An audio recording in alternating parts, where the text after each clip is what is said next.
Thank you very much. Just for clarification purposes, because it was incorrectly reported yesterday, we have informed the federal workforce, which they've looked to do for many years, that if they're working for the federal government, they must show up to the office on time and on schedule. We don't want them.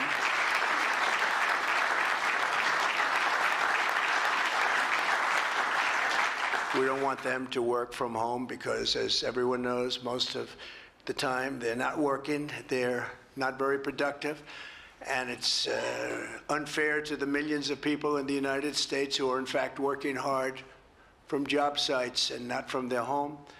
As federal employees, they must meet a high standard. They're representing our government, they're representing our country. If they don't agree by February 6th to show up back to work in their office, they will be terminated, and we will therefore be downscaling our government, which is something that the last 10 presidents have tried very hard to do but failed. Most of the people we're talking about have not been going to their federal offices in many, many years, from even before COVID. But they have nevertheless been paid. Some have worked, some haven't worked, and most of the studies say that some have just gone through the motions.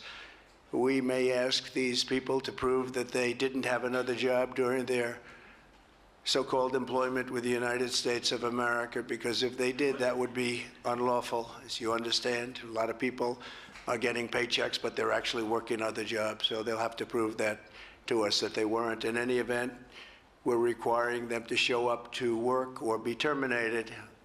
We think a very substantial number of people will not show up to work, and therefore our government will get smaller and more efficient, and that's what we've been looking to do for many, many decades, frankly.